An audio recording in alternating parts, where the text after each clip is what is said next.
The YouTube channel's not any good, but he's a nice guy. I'm sorry, Mr. Boaty. To make YouTube videos with... Oh, you had me at YouTube videos. Let's go, Boaty.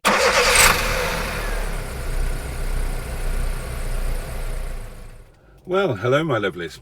And you join me in Boo the Freelander, which I am taking to the restaurant tonight. Partly because Brian is clearly not entirely trustworthy at the moment, but also partly because Boo just it's about time she had her wheels turned over and she could do with some diesel, which is quite a lot cheaper where the restaurant is than it is at my local garage here. So a little update on Brian. Look, I'm absolutely convinced that it's the battery. I sat in Brian with the engine running at idle, and I turned on the lights and the hazards, and then I turned and the blower switch, and then I turned the fog lights on as well, and at that point he just cut out. So I turned everything off, restarted him, went through the same process again, and again by the time I got to the fog lights and put them on, he just cut out, and this time the battery was just dead. Nothing electrical was on. The central locking wouldn't properly operate. You know, it was just like a flat battery.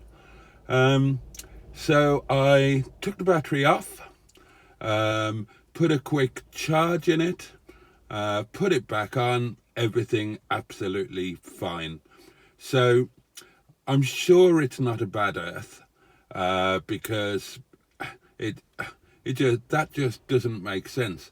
A bad earth wouldn't be overcome by a charged battery. I don't think. Wouldn't, would it? Same goes for any things with the terminals and whatnot. I think the battery is just shagged. Either that, or the only other thing I can think is that the alternator is failing. I should have put I'm sure that it is throwing out about 13.6 when it was running, which I think the battery's just shagged. So the job tomorrow will be to swap the battery over with either Shison or Wetleg and see if that solves the problem. I'm reasonably confident that it will, but whoops. Time to have a little ride out in Wetleg now, and I can't remember if I've told you this. I told you it in the Facebook group. I'm not sure if I've told you on a video. I sorted the aerial. I did. Hang on and I'll show you. If you remember, the noisy boy, the aerial was held on by about 14 miles of gaffer tape, which was a nightmare to get off. And when I unwrapped it all to see what I was dealing with, the stub of the aerial had broken off actually in there, so you couldn't get hold of it to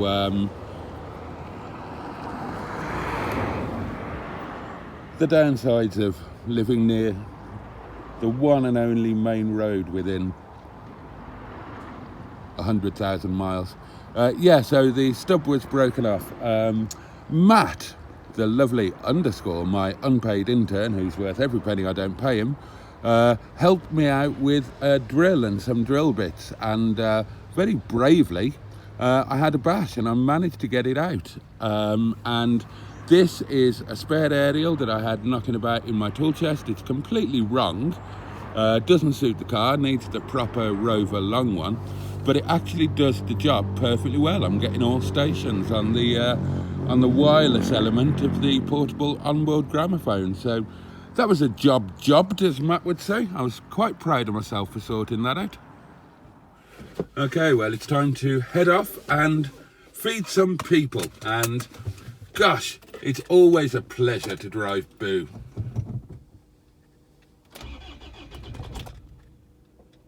When she starts.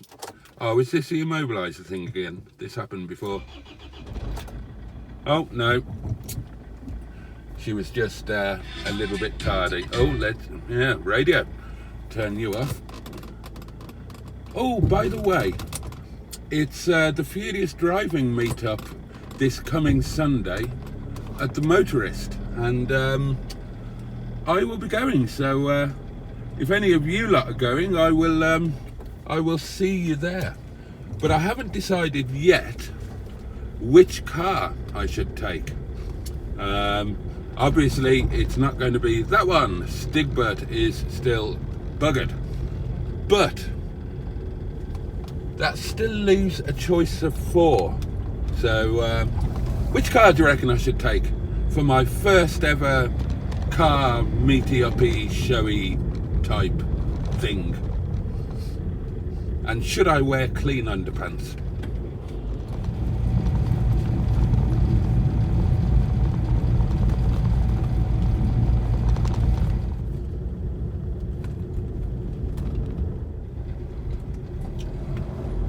Oh, this is very pleasant indeed. I love that the fleet has, partly by chance, partly by intent, developed into one where each member gives a very disparate driving experience. So obviously driving Boo, a 4x4, is a markedly different experience to driving Wetleg, a mid-engine sports convertible. So, you know, it's nice. I think it's kind of pointless having a fleet of cars where several of them are just the same type of thing, you know? Like when I had the 75 diesel saloon and the 75 diesel Tourer. They're, to all intents and purposes, the same thing, aren't they? Certainly when you were sitting in them, if you didn't look behind you, you wouldn't really know which vehicle you were in. So they were kind of a pointless double act. Whereas each member of the fleet now is different and interesting in its own right. Shouldn't really overtake at the brow of a hill, but a bit of additional height gave me reasonable confidence that there was nothing coming there.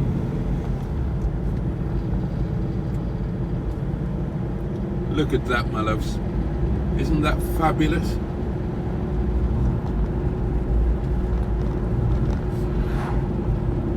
So if you look at the, what about the 3 o'clock position, 3:30, then you would be looking at Chatsworth.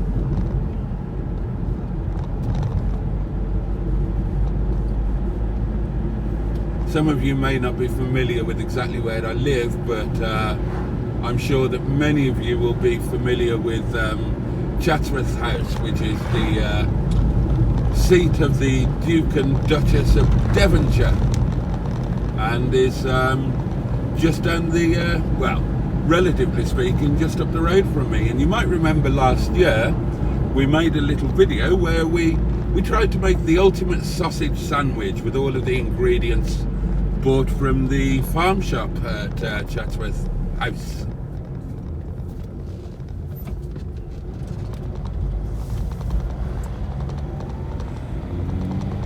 Trying to think if there are any other updates on Boo to give you, and I don't think there are. Oh well, you might remember that the sunroof was turned out to be a little bit leaky, and this had obviously been an ongoing issue because there are crusty bits inside, and on closer inspection, as I think I've mentioned before, there's evidence of tape residue where it's been taped shut to seal it. That's obviously been stripped off. Now, whether it's just been stripped off to not show the problem or whether there was an attempted fix at some point, I honestly don't know, but I can certainly tell you that the sunroof has leaked. Indeed, when I was driving to Project Nigel, it was rather like being in a power shower. Well, it wasn't. It was like being in one of those really crappy electric showers that kind of, in theory, works, but in truth really doesn't work very well at all. Anyway, I've managed to fix it to a certain extent, in that it now doesn't leak when it's not raining. So that's a plus. Oh, one other thing.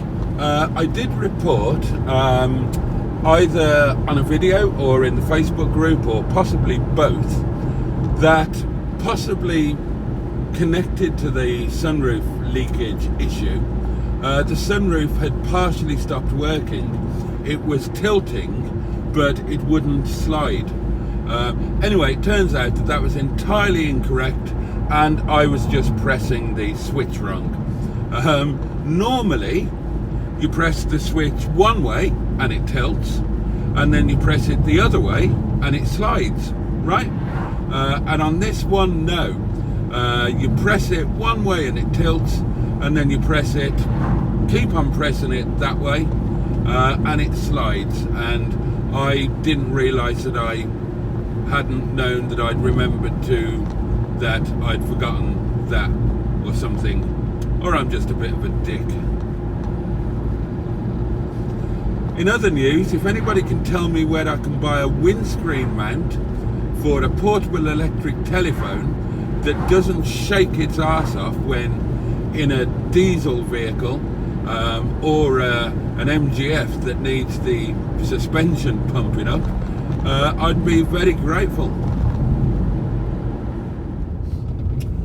Oh, I don't think I've told you on video, well, yeah, on actual video, that I didn't make it to Mustard's and the Yard of Dreams yesterday.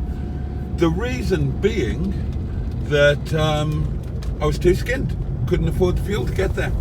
I was expecting the YouTube money to go in on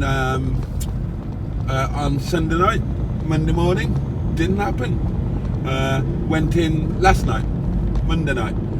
So I couldn't go. Now, I did speak about that on my live stream last night, and so just to say that the live streams are quite late, but of course you can always watch them on catch up, and do have a look at the live streams, because in amongst all of the nonsense I do talk about ongoing stuff that I may neglect to mention in a video, or I may not make a video at all.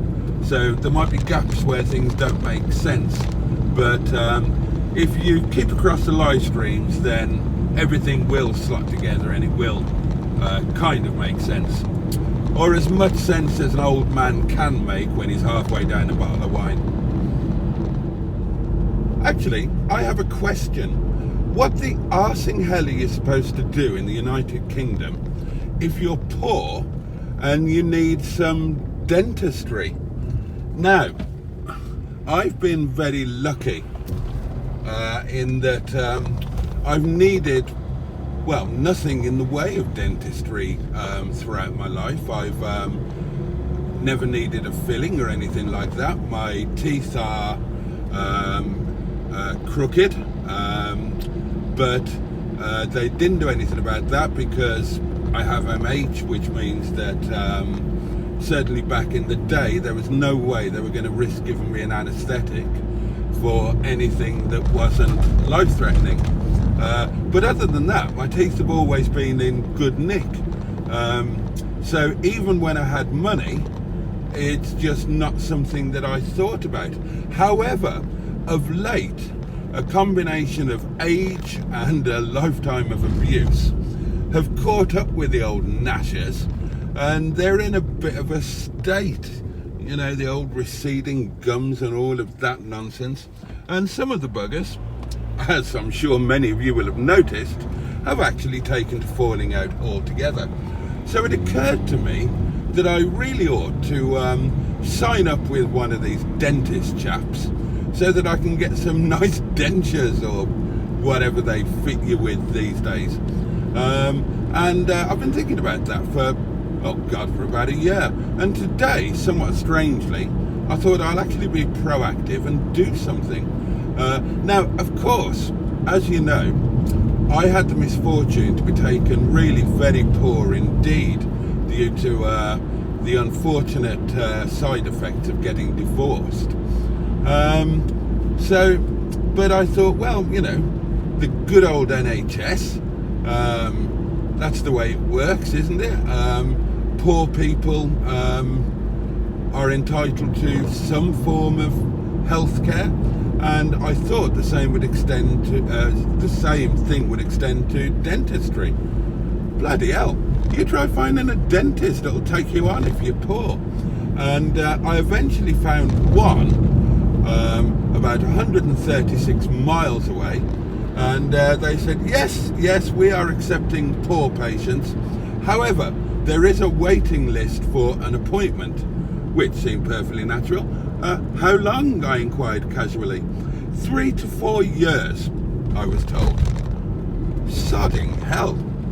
3 to 4 years. I'm not sure I was planning on living that long. I mean, I'm very old.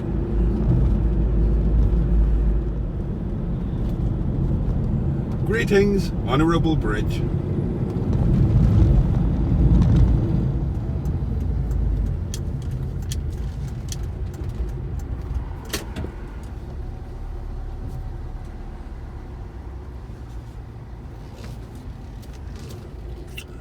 Okay, my lovelies. Time to go and do some work. I will catch you in a bit. Right. Well,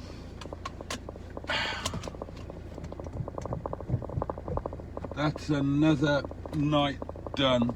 Not a busy night, but not completely dead either.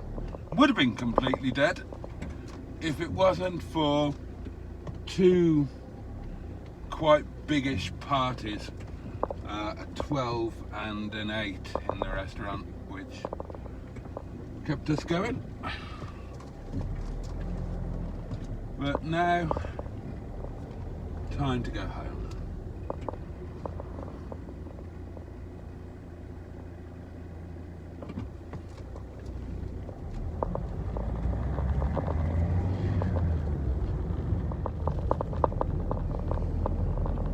I love driving this at night.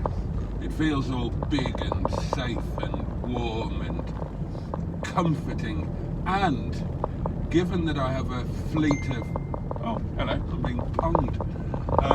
Given that I have a fleet of MG Rovers, then I've been overly exposed to orange. So many of them have got the orange ambient lighting inside, and it's a very welcome and pleasant change to have the green. I love the green. It's the thing I miss about having my fleet of Fords. I believe it's not a popular interior colour, but green is my favourite ambient lighting colour. I absolutely love it. Hey ho. Right, let's get home.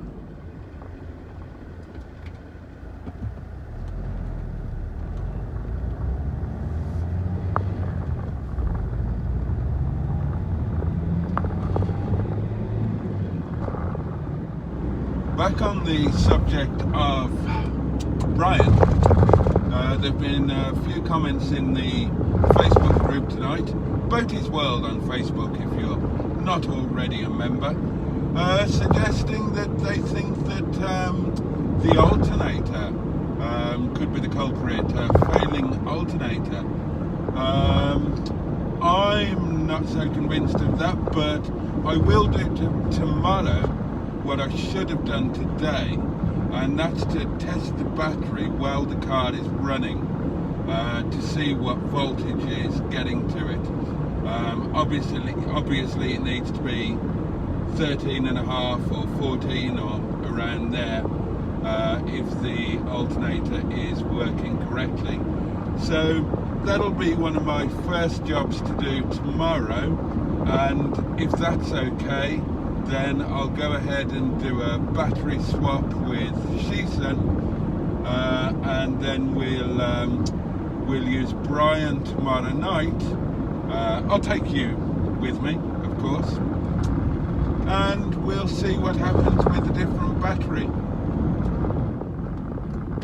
Okay, here we are, my lovelies. The twinkling little light over the door of my humble little cottage here in the Peak.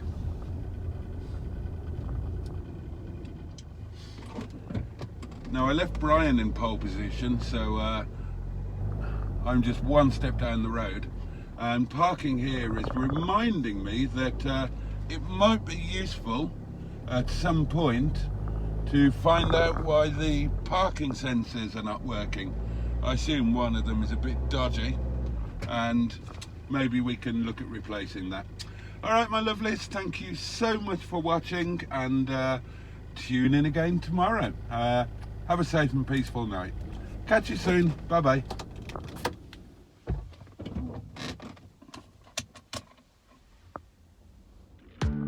Listen very carefully, I shall say this only once.